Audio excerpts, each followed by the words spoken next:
पढ़ने में कमज़ोर विद्यार्थी या परीक्षा की तैयारी ना कर पाए हुए कमज़ोर विद्यार्थी निराश ना हो। हम ऐसी ट्रिक बताने जा रहे हैं कि परीक्षा में इस पेपर को 40 से 50% तक बड़ी आसानी से हल कर सकते हैं। कुछ भी तैयार ना किया हो, कुछ भी याद ना हो, फिर भी पेपर में ही आप इतना हल कर सकते हैं। कई परिस्थितियां ऐसी होती हैं कि परीक्षार्थियों की तैयारी ठीक से नहीं हो पाती है। कभी तो परीक्षार्थी की विद्यालय पहुंचने में असमर्थता रहती है, कभी तो विद्यालय की पढ़ाई की ठीक व्यवस्था नहीं हो पाती है, कभी विद्यार्थी समय नहीं दे पाता है, या उसकी दिमागी कमजोरी होती है, या पारिवारिक समस्याएं उलझने होती हैं। कुछ भी होता है, लेकिन इन तमाम समस्याओं के कारण जो विसंगति खड़ी हो जाती है, उसकी वजह से परीक्षार्थी की ठीक से तैयारी नहीं हो पाती है। ऐसे में जब बोर्ड परीक्षा आ जाती है तो परीक्षा के समय पर पेपर में पहुंचने पर या परीक्षा से पहले ही परीक्षार्थी बड़ा परेशान होने लगते हैं। तो परीक्षार्थियों परेशान होने की ज़रूरत नहीं हुई है, और हम ऐसी ट्रिक बताने जा रहे हैं कि इस पेपर को बिल्कुल भी याद ना हो या बहुत कम थोड़ी तैयारी होने पर भी 40 से 50% बड़ी आसानी से हल कर सकते हो। ध्यान से देखें सभी विद्यार्थी। देखिए, ये पेपर दिया हुआ है। इस पेपर में हम ये समझाने जा रहे हैं, समझ में आ जाएगा। ठीक से देखोगे और ध्यान से समझोगे तो पेपर को देख करके बिना याद किए हुए पेपर से ही 40 से 50% हल करके जाओगे, आसानी से हल हो जाएगा। देखिए, इसमें ये क्वेश्चन दिया हुआ है। सेक्शन ए में ये क्वेश्चन दिया हुआ है। ध्यान से देखें, दिया हुआ है। ये देखो, ये read the following passage carefully and answer the question that follow choosing the correct option. इसका मतलब ये है कि ये प्रश्न दिए हुए हैं। कह रहा है कि निम्नलिखित पैराग्राफ को ठीक से पढ़िए, ध्यानपूर्वक पढ़िए, और इसके नीचे दिए गए प्रश्नों के ऑप्शन यानी कि विकल्प चुनकर उत्तर दीजिए। ये जो प्रश्न दिए हुए हैं,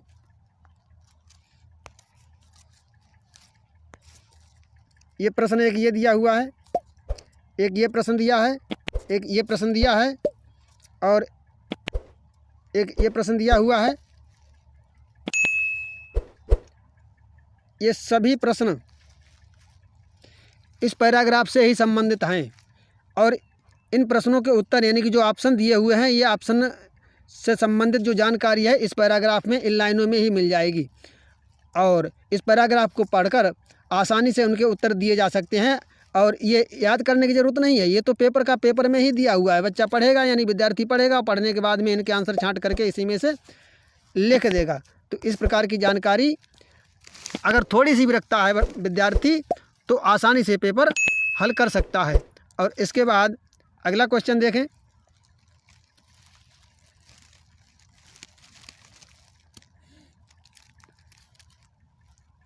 नेक्स्ट पेज ये वाला है, इसको ध्यान से देखें।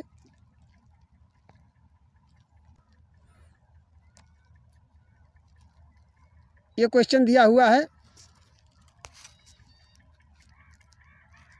ये वाला क्वेश्चन दिया हुआ 8 नंबर पे। My room friends dressing the is in. ये शब्द दिए हुए और इन शब्दों को अरेंज करके यानी कि व्यवस्थित क्रम में लिख करके और एक पूरा सेंटेंस तैयार करना है। तो सेंटेंस अपने पास से तैयार करने की ज़रूरत नहीं है। ये सेंटेंस इसके नीचे दिए हुए हैं। एक ये सेंटेंस दिया है, एक ये दिया है, एक ये दिया है, एक ये दिया है। इनमें से कौन सा सेंटेंस सही बनेगा, शब्दों का सही क्रम रखा जाएगा, जिसका वाक्य का जिससे पूरा अर्थ निकल आए, उस प्रकार से जो एक सेंटेंस सही है उसको इसमें से चुन करके खाली टिक करना है, यानी चुन करके लिखना है। इसका इसी में दिया हुआ है, अपने पास से कुछ भी नहीं करना है, बस शब्दों को क्रम में लगाना है। तो इस प्रकार से इसको भी हल किया जा सकता है। इसके अतिरिक्त आगे देखें, ये क्वेश्चन दिया हुआ है, क्वेश्चन नंबर 9 और 10 दिए हुए हैं। इसमें भी लिखा हुआ है read the passage given below and answer the questions that follow, यानी कि नीचे जो पैराग्राफ दिया हुआ है इसको पढ़ें और पढ़ने के बाद में इसके नीचे दिए गए प्रश्नों के उत्तर इसके सहारे या इसकी मदद से ही उत्तर दें। तो एक ये प्रश्न दिया हुआ है, एक ये प्रश्न दिया हुआ है, इन दोनों ही प्रश्नों के उत्तर इसमें से ही मिल जाएंगे, इन पंक्तियों में से इनके दोनों को उत्तर मिल जाएंगे और बड़ी आसानी से इनको हल किया जाता है। इसमें याद करने की कोई ज़रूरत नहीं है, केवल समझने की ज़रूरत है और इस पेपर से ही इस प्रश्न को हल किया जा सकता है। दोनों ही प्रश्न आसानी से हल हो जाएंगे। इसके अलावा और देखें, और आगे दिया हुआ है, ध्यान से गौर से देखने और समझने की कोशिश करें।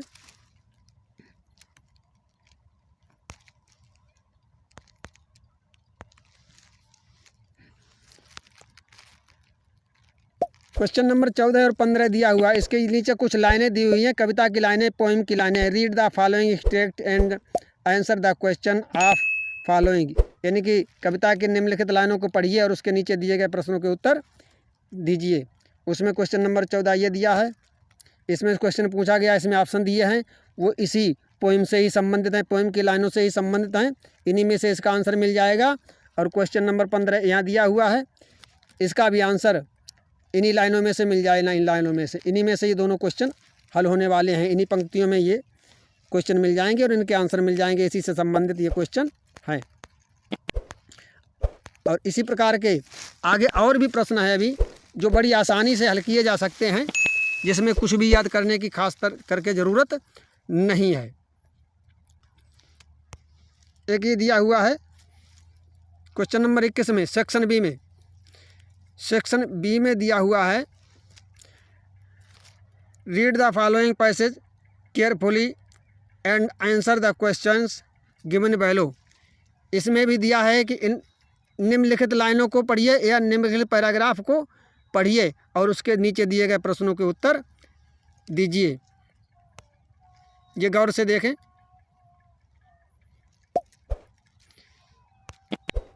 ये जो प्रश्न दिए हुए हैं ये देखें ध्यान से।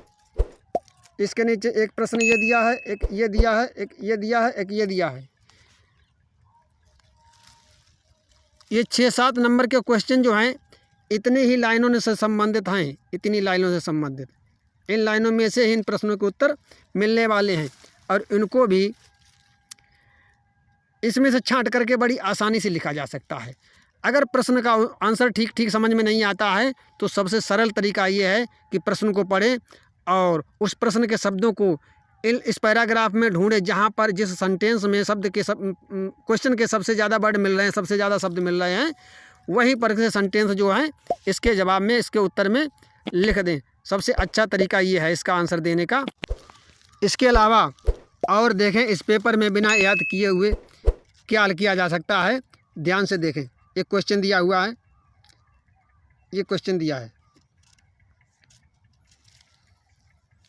Answer any one of following questions in about 60 words, यानी कि निम्नलिखित प्रश्नों में से किसी एक प्रश्न का उत्तर देना है और लगभग जिसमें 60 शब्द होने चाहिए। 60 वर्ड मतलब 60 शब्द होने चाहिए, 60 शब्दों में आंसर देना है। ये लॉन्ग आंसर टाइप क्वेश्चन है। अगर विद्यार्थियों को याद नहीं है, तैयारी करके नहीं ले गए हैं, कतई परेशान होने की ज़रूरत नहीं है। कई बार सौभाग्यवश ऐसा होता है कि जिस लेसन से संबंधित ये प्रश्न पूछे जाते हैं और उसी लेसन से संबंधित जो है पैराग्राफ्स आ जाता है पेपर में, तो बड़ी सरलता रहती है। विद्यार्थियों को जो ठीक ठाक से जो प्रश्न आते हैं उन प्रश्नों को पहले हल करें और हल करने के बाद में अगर समय बचता है और कापी भी बचती है तो इस क्वेश्चन को, इस आंसर नंबर को डालें और उससे रिलेटेड यानी कि संबंधित जो भी लेसन का पैराग्राफ दिया हुआ, जो लाइनें दी हुई हों, उनका क्रम बिगाड़ करके, यानी कि शुरुआत से ना लिख करके पहला सेंटेंस या दूसरा सेंटेंस छोड़ करके और कहीं बीच से लिखना शुरू कर दें। जैसा कि ये पैराग्राफ दिए हुए हैं, पैराग्राफ देखो ये दिया हुआ है,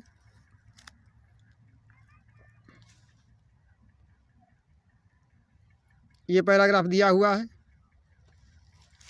इसको देखें और समझ लें। हो सकता है कि जो क्वेश्चन पूछा गया है जिस लेसन से संबंधित है उसी लेसन से संबंधित ये पैराग्राफ और ये लाइनें भी हों, और उसके अलावा एक पैराग्राफ और है, उसे देख सकते हैं। इस पैराग्राफ को देख सकते हैं। ये हो सकता है किसी क्वेश्चन से संबंधित मिल जाए या किसी क्वेश्चन के लेसन से संबंधित मिल जाए, और मिल जाए तो उसका आंसर नंबर डाल करके और ये लाइनें जो हैं आराम से लिख सकते हैं, और लिख दें तो उसका फ़ायदा मिल जाएगा, मेहनत बेकार नहीं जाएगी। और एक और पैराग्राफ है, एक पैराग्राफ और है, ये लाइनें दी हुई हैं। ये लाइनें भी लेसन से संबंधित होती हैं, जहाँ से संबंधित होती हैं वहाँ से संबंधित लॉन्ग आंसर टाइप या शॉर्ट आंसर टाइप क्वेश्चन भी पूछे जाते हैं। तो उनके आंसर में इन लाइनों को लिख सकते हैं, थोड़ा समझ करके फिर बदल करके लिख सकते हैं, पूरा डायरेक्ट उतारने की ज़रूरत नहीं है। सेंटेंस का क्रम बदल करके लिख देंगे। और सबसे पहले तरीका, अच्छा तरीका ये है कि क्वेश्चन से संबंधित पहले 1-2 सेंटेंस लिखें, उसके बाद में ये पैराग्राफ से संबंधित लाइनें लिख दें, तो उस क्वेश्चन के आंसर का जो लाभ मिलने वाला है वो पूरा नहीं तो कुछ लाभ तब भी मिल जाएगा, और कभी कभी तो सौभाग्य बस पूरा लाभ मिलने की पूरी उम्मीद रहती है। तो इस प्रकार से इसमें और भी छोटे मोटे क्वेश्चन ग्रामर से संबंधित हैं, जिनको बड़ी आसानी से हल किया जा सकता है, थोड़ी सी भी तैयारी करने के बाद में। कहीं डायरेक्ट इनडायरेक्ट है, कहीं पैसिव वॉइस है, कहीं सेंट्रल आइडिया लिखने को है। तो इस प्रकार से परेशान होने की ज़रूरत नहीं है। अंग्रेजी के छात्रों कमज़ोरी होने पर भी भयभीत होने की ज़रूरत नहीं है। अंग्रेजी में बड़ी आसानी से पास हो सकते हैं, और 45-50% नंबर लाना कोई बड़ी बात नहीं है। थोड़ा सा भी ध्यान दे करके इस वीडियो को समझ लेंगे। अगर एक बार में समझ में ना आए तो कई बार इसको बार रिपीट करके देख लें, और एक क्वेश्चन को समझ लें, और समझ लेने के बाद में इसको हल करें। और जानकारी अच्छी लगे तो दूसरों को भी शेयर कर दें, अपने साथियों। इस प्रश्न को ध्यान से देखें, इसे देखें, इसे punctuate the following. Punctuate the following का मतलब है निम्नलिखित को पंचुएट कीजिए। पंचुएट करने का मतलब व्याकरण के नियमों के अनुसार, ग्रामर के नियमों के अनुसार इनको पंचुएट करना है। यानी कि ये सेंटेंस दिया हुआ है, ये सेंटेंस दिया है, ये जिसके नीचे अंडरलाइन की गई है। The boy said air I want to see the match today.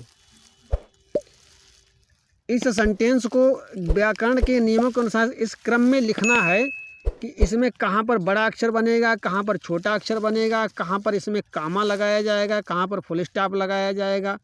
सिर्फ ये ध्यान रखने की चीज़ है, और इसको रिराइट ही किया जाएगा, यानी कि दोबारा लिखा जाएगा। इसमें अपने पास से कुछ करने को, याद करने की कोई चीज़ नहीं है। खाली व्याकरण के नियमों के अनुसार आसानी से इसको हल किया जा सकता है। थोड़ा समझने वाला विद्यार्थी इसको लिख सकता है।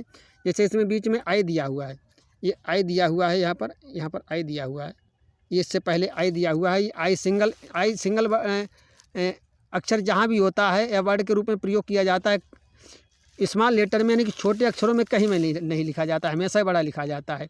तो इस प्रकार से और भी चीज़ें इसमें हैं, तो उनको थोड़ा समझ लेने के बाद ये आसानी से हल किया जा सकता है। ये नंबर प्राप्त किए जा सकते हैं। इसमें लास्ट में फुल स्टॉप लग जाएगा, और छोटे बड़े अक्षर जहाँ पर भी हैं वहाँ पर ध्यान से लिख दिया जाएगा।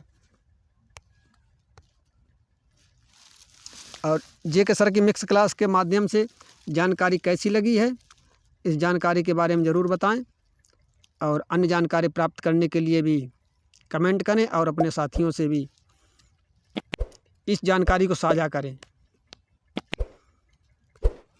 इसके बाद जो ग्रामर के कुछ खास पॉइंट हैं, जिनमें एक सेंटेंस में 2-2 नंबर मिलने वाले हैं, और बड़ी आसानी से सीखा और समझा जा सकता है, इसके लिए हम अगला वीडियो लेके आएंगे। ये वीडियो ज़्यादा लंबा हो जाएगा, क्लास लंबी हो जाएगी, इसलिए हम इसको यहीं पर रोक रहे हैं। और जानकारी कैसी लगी है कमेंट ज़रूर करें, लाइक करें, और जिस टॉपिक पर, जिस सब्जेक्ट पर जानकारी चाहिए उसको ज़रूर लिखें।